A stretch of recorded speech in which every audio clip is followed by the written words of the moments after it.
Conclusion générale du chapitre 1 de l'Évangile selon Matthieu. Le premier chapitre de l'Évangile selon Matthieu constitue l'introduction théologique et historique de l'identité de Jésus-Christ.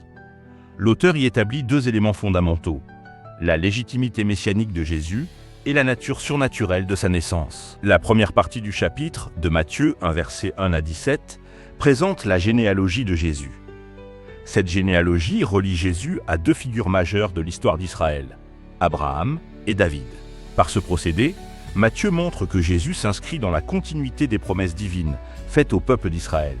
Il apparaît ainsi comme l'héritier des alliances et des promesses messianiques annoncées dans les Écritures. La seconde partie du chapitre, de Matthieu 1 versets 18 à 25, relate les circonstances de la naissance de Jésus. Le récit met en évidence la conception miraculeuse par l'action du Saint-Esprit et le rôle déterminant de Joseph, époux de Marie, qui accepte d'obéir à la révélation divine reçue en songe.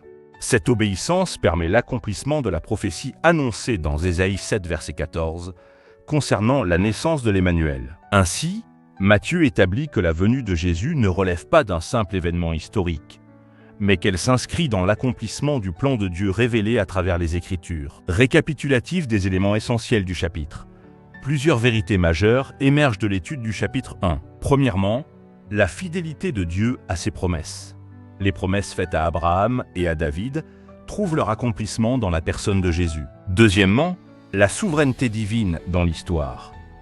Malgré les faiblesses humaines présentes dans la généalogie, Dieu conduit l'histoire vers l'accomplissement de son projet. Troisièmement, la conception miraculeuse de Jésus.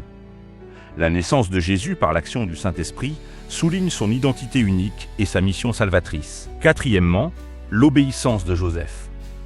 L'attitude de Joseph, époux de Marie, illustre la foi et la confiance dans la parole de Dieu, même lorsque les circonstances semblent incompréhensibles. Leçon principale à retenir. À partir de l'ensemble du chapitre, plusieurs enseignements peuvent être dégagés. 1. Dieu agit à travers l'histoire humaine. La généalogie montre que Dieu peut accomplir son plan même à travers des situations marquées par l'imperfection humaine. 2. Les promesses de Dieu s'accomplissent toujours.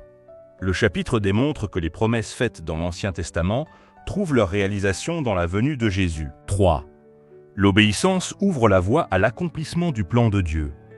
L'exemple de Joseph révèle que la foi se manifeste souvent par une obéissance concrète à la volonté divine. 4. Jésus est au centre du plan de salut. Toute la structure du chapitre converge vers une affirmation. Jésus est le Messie promis et le Sauveur annoncé. Perspective pour la suite de l'Évangile. Le chapitre 1 prépare le lecteur à la suite du récit évangélique. Il introduit les thèmes qui seront développés dans les chapitres suivants. L'accomplissement des Écritures, l'identité messianique de Jésus, l'intervention de Dieu dans l'histoire et la réponse humaine face à la révélation divine. Ces thèmes seront particulièrement développés dans le chapitre suivant, où la naissance de Jésus suscite à la fois l'adoration de certains et l'opposition d'autres. Conclusion spirituelle. L'étude du chapitre 1 nous rappelle que l'histoire du salut n'est pas le fruit du hasard. Elle révèle la fidélité de Dieu qui accomplit ses promesses malgré les limites humaines. En présentant l'origine et la naissance de Jésus, Matthieu invite le lecteur à reconnaître en lui le Messie attendu et à répondre avec foi à cette révélation.